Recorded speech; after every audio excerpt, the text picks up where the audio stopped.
Welcome back to Geopolitical Owl, where behind every border lies a blueprint. I'm your host, and today we're diving into part 3 of our Armenia-Azerbaijan conflict series. What I'm about to share with you is the story of 44 days that fundamentally changed the South Caucasus. This isn't ancient history. This happened just a few years ago. And honestly, when I researched this conflict, I was struck by how quickly everything can change in our interconnected world. This is the story of the 2020 Nagorno-Karabakh War. In the autumn of 2020, a conflict that had simmered for nearly 3 decades exploded into the deadliest war the South Caucasus had seen in a generation. The Second Nagorno-Karabakh War would last just 44 days, but it would fundamentally reshape the regional balance of power. Now, I need to be clear with you. This wasn't merely another flare-up along a frozen front line. As I studied the footage, the reports, the tactical analyses, I realized this was something different. This was a technologically advanced military operation that would demonstrate how modern warfare had evolved and expose just how fragile that status quo from 1994 really was. What struck me most about this war wasn't just the scale of destruction, it was how quickly decades of stalemate could collapse. The immediate trigger came on September 27, 2020, when large-scale hostilities erupted along the line of contact. Both Armenia and Azerbaijan accused each other of initiating the violence, a pattern we've seen before in previous escalations. But as I delved deeper into the timeline, I found that the underlying causes ran far deeper than that single spark. Throughout 2020, tensions had been escalating dangerously. In July, heavy fighting broke out along the Armenia-Azerbaijan international border itself. Not the line of contact, but the actual border between the two countries. This resulted in significant casualties and something I found particularly concerning: unprecedented displays of public nationalism in both Baku and Yerevan, with thousands of people taking to the streets demanding military action. The geopolitical context had also shifted dramatically.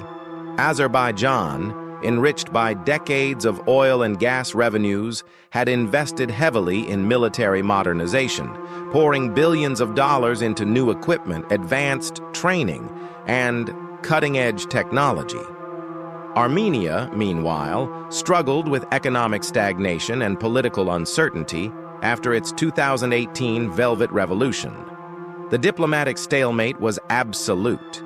Nearly 3 decades of OSCE Minsk group negotiations had yielded nothing, and frustration in Baku was reaching a breaking point. When war erupted, it quickly became clear that this would not be a bilateral conflict.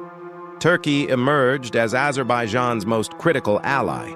Ankara provided diplomatic backing, military advisors, and according to multiple credible reports, facilitated the transfer of Syrian mercenaries to fight alongside Azerbaijani forces. Turkish President Erdogan's rhetoric was unambiguous. He declared Turkey's full support for Azerbaijan and framed the conflict in pan-Turkic terms. But Turkey's involvement went far beyond rhetoric. Turkish-made Bayraktar TB2 drones became a defining feature of this conflict. And when I watched the footage released by Azerbaijan's defense ministry, I realized we were witnessing something historic. These unmanned aerial vehicles systematically targeted Armenian air defenses, artillery positions, and armored vehicles with precision-guided munitions. The drone warfare on display in 2020 represented a paradigm shift, a glimpse into how future conflicts would be fought.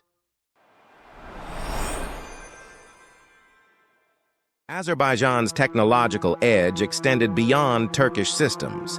Israel had quietly become one of Baku's most important defense partners over the preceding decade, a relationship that would prove decisive. Israeli-made Harop loitering munitions, often called kamikaze drones, along with advanced reconnaissance systems, gave Azerbaijan a decisive intelligence and strike advantage. These weapons devastated Armenian air defenses, creating an environment in which Azerbaijani forces could operate with near impunity. Armenia's military, relying largely on Soviet-era equipment and defensive doctrines, struggled to adapt. The human cost was staggering. Thousands of soldiers killed, significant territory lost, and critical defensive positions overrun. The strategic city of Shusha, known as Shusha to Azerbaijanis, fell to Azerbaijani forces in early November.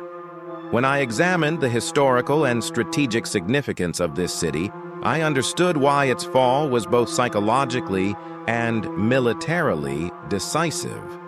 Shusha overlooks Stepanakert, the capital of Nagorno-Karabakh. Its capture essentially sealed Armenia's fate in this war.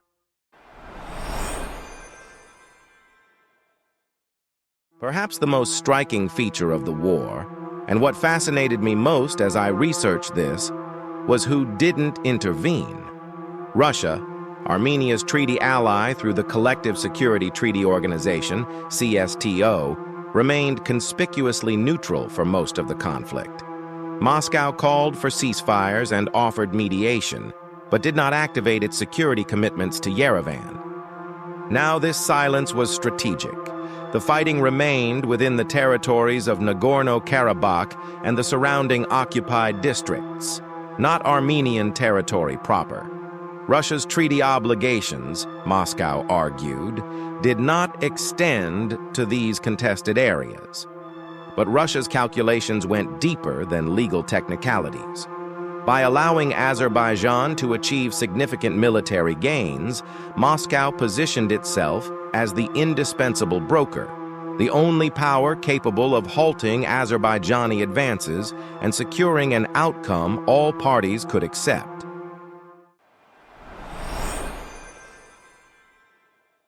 On November 9, 2020, after intense negotiations, Russia brokered a ceasefire agreement.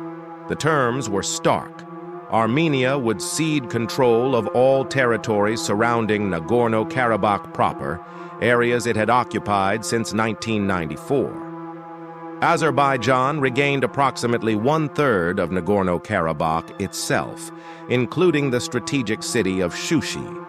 And critically, Russia would deploy nearly 2,000 peacekeepers along the line of contact and the Lakin corridor, the sole road connecting Armenia to Nagorno-Karabakh. For Armenia, the agreement was a profound national trauma. When I watched the footage from Yerevan, I saw protesters storming government buildings, demanding Prime Minister Nikol Pashinyan's resignation. The anger, the sense of betrayal was palpable. For Azerbaijan, it represented a historic victory, the restoration of territorial control after decades of military stalemate. The 2020 war reshaped the South Caucasus. It exposed the fragility of frozen conflicts, the rise of drone warfare, and the enduring ambitions of regional powers. Russia gained a new military foothold. Turkey expanded its influence, and Azerbaijan reclaimed territories diplomacy couldn't deliver for decades. In September 2023, Azerbaijan launched a final offensive, retaking Nagorno-Karabakh in just 24 hours. Over 100,000 Armenians fled, and by January 2024, the Republic of Artsakh ceased to exist. Armenia then froze its CSTO membership, accusing Moscow of abandonment, and began a cautious pivot toward the West. In our next episode, Armenia's Western Shift, how a historic defeat reshaped the region's entire balance of power. If this video helped you understand this complex conflict, please hit the like button, subscribe to Geopolitical Owl, and share your thoughts in the comments below. Remember, behind every border lies a blueprint, and we're decoding them together.